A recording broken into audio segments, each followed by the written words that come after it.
Hi guys, welcome to Multiverse. Today we are going to take a look at white mods. Basically, as you guys know, I didn't play in quite a while, and there was quite a few changes, so there's a truckload of stuff that I need to cover. So we're going to take it one thing at a time, and today we are going to take a look at white mods. So if you look into your gear, you can see that there's those white sockets in which you can put white mods. Like you can see in the legs. I don't have a white mod just yet. You can see the leg in the leg socket. It's empty.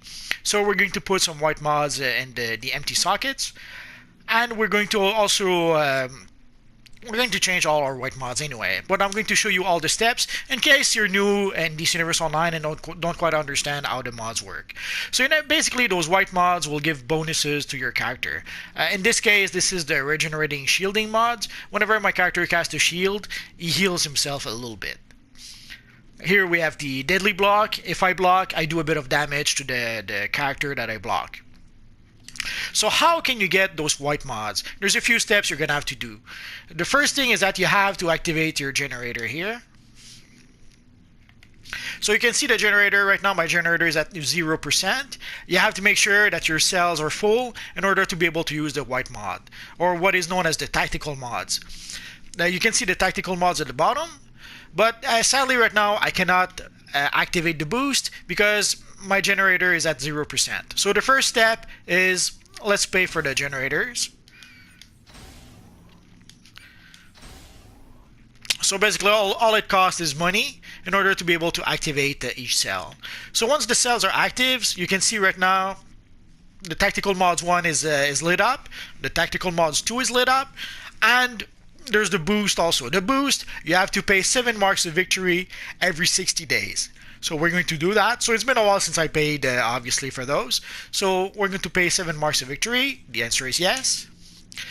So by doing that, we've maximized the mods, the strength of our mods. So if we look here, we can see that the deadly block is now active because we've activated our cells. And we paid also the 7 marks of victory in order to be able to get the boost. If you only activate the tactical mods 1, you're only going to get the socket for the mod for the weapon. If you only activate the tactical mods 2, you're only going to get the mod for the neck. And once you get the boost, you're going to get all the other mods. And where do you get the mods? Let's go take a look. Normally I would probably edit the video to make things a bit faster and smoother, but in case you are a new player, I want to make sure that everything is crystal clear. So the mods are in this little dispenser at the entrance of your base. So you can see the entrance is right there. So let's look into the dispenser. This dispenser does a few things. That's where you can get the backup. That's where you can get also the sidekick if you have one. And that's also where you can get, as you can see, the tactical mods. The tactical mods are commonly known as the white mods in DC Universe Online. So if you go in game or if you go to the forums and people are talking to you about white mods, this is what they're talking about. Eons ago, it used to work a bit different, but they've made a few changes recently. So previously you could get those mods from some of those mods from time capsules, but they gave up on that idea. Now all the mods are in this dispenser. So let's take one of each. We don't need them all, but we're still going to take a look at all of them. It should be fairly simple. Obviously, this is my Green Lantern character, and he's a controller. So obviously, what we're going to see, let's put him in. Obviously, what we're going to see is controller mods.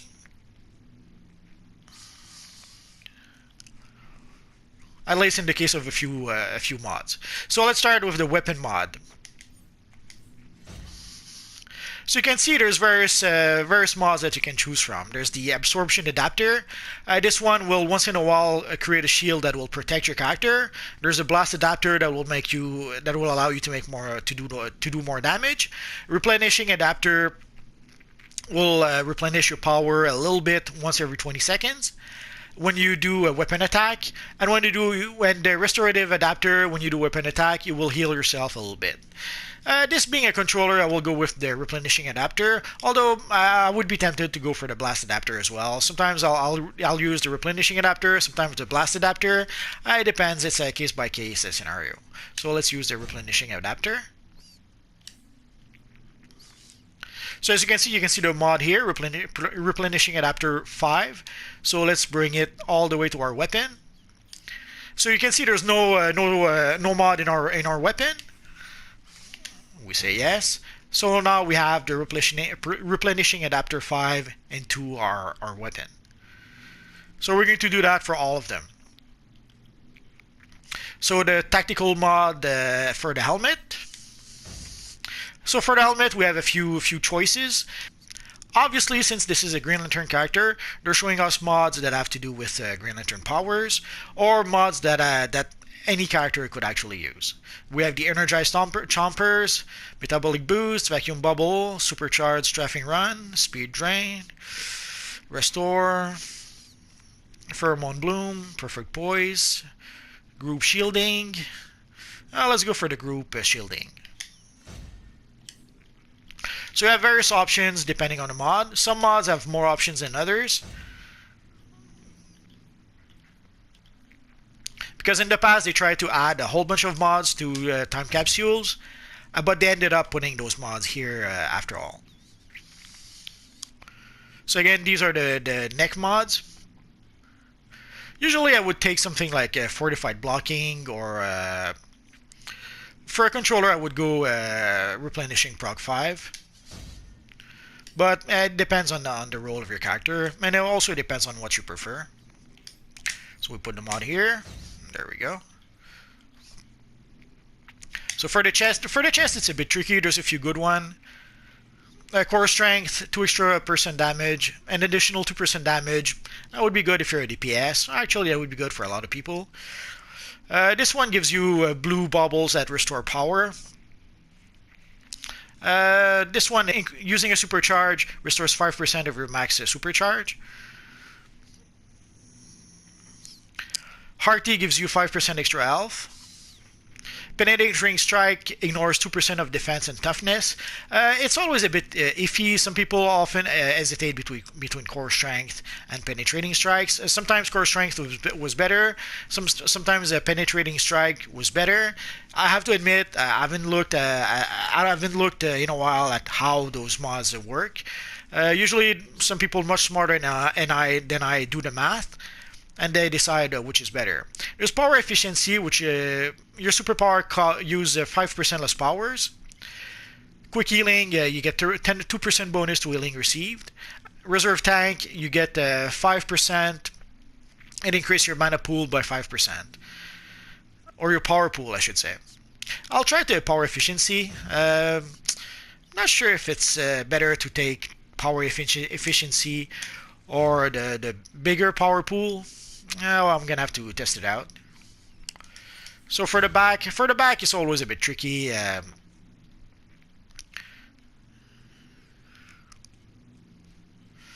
So here we have a few lantern powers that it reduces the cooldown of some of those powers. Usually by default I go with Breakout Protection, but let's go with Accelerated Light Barrier.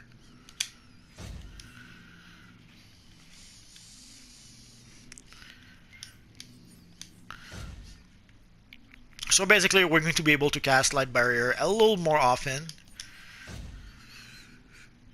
Here there's quite a few good ones. Empowered Channeling means that you can no longer can be interrupted. Improved Stealth is only useful if you have a character that uses Stealth or Invisibility or stuff like that. Max Damage increases your damage by 2%, which is not a bad idea. Mighty Smashing increase your weaponization rating by 5%, and Regenerating Shielding. Usually I'll go with Regenerating Shielding, although for the Lantern, there's quite a few Lantern abilities that can be interrupted. So, like the Minigun and the Light Blast, usually those can be interrupted. So we're going to try the Empowered Channeling. I'm always a bit torn because I kind of like to use the Regenerating Shielding, which heals yourself whenever you use a shield. But in this case, we'll make an exception. So for the leg mods, we didn't have a leg mod. So again, Restorative Fan heals you a bit when you use that ability. So all the restoratives heals you a bit when you use those things. Let's go for the hand clap.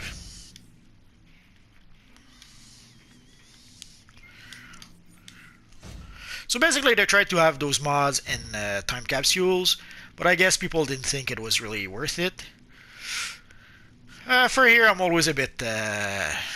some of those mods are linked to your movement mode. For example, the dashing combos, it requires a swift movement, basically super speed. This one requires acrobatic movement, swift, and there's a few for aerial movement, which means flying. But I never really use those. Basically, usually by default, I go with Deadly Block. There's Explosive Block that could be kind of good. It used to be good in PvP at some point. But the problem is that you kind of lose the control of the battlefield. Like sometimes you send an enemy flying away, the enemy falls into a whole bunch of enemies, and then he comes back with a whole bunch of friends. So basically by default I usually go with Deadly Block, but you could try some of the other ones if you want to.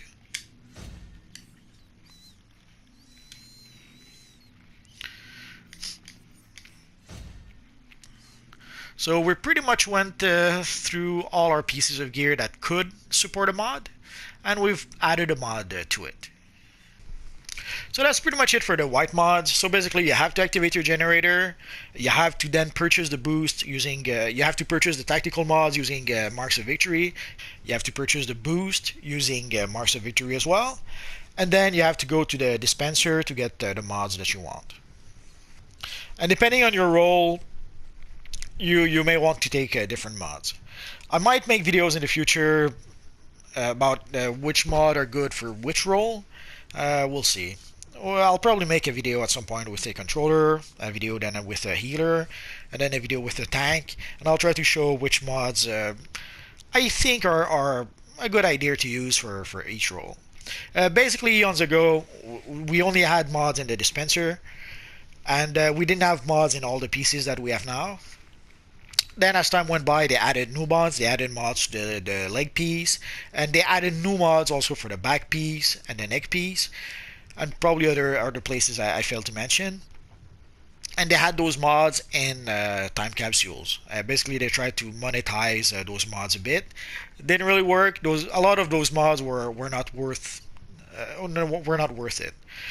Then they tried to put those mods in the Quarks vendor, and I'm pretty sure that no one in their right mind ever purchased those mods. And pretty much all my characters have stacks of mods in their inventory that I'm gonna have to delete, because now we get those very same mods from the dispenser at the entrance anyway. But basically, when we had the early time capsules, I accumulated a whole bunch of those mods, and sadly, you couldn't sell those mods on the broker. I tried to sell a whole bunch of them, and a lot of them were sadly worthless. There's a few that were the more useful ones could be sold for quite a lot of money, but pretty much most of them were worthless. You could not sell them even at a very cheap price. So I'm gonna have pretty much all my characters have like stacks of mods like that. I'm gonna have to delete a whole bunch of them in the next few days. So that's pretty much it for the white mods. I hope I covered everything. If you guys have any questions concerning those mods, don't hesitate to ask in the comment section down below, and I'll see what I can do about answering your questions. I'm going to try to make one new video each day.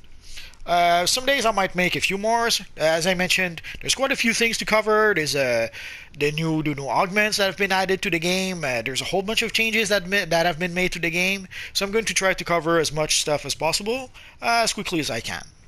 So that's pretty much it for now, guys. So as always, thanks for watching, and hopefully I'll see you guys next time. Bye-bye.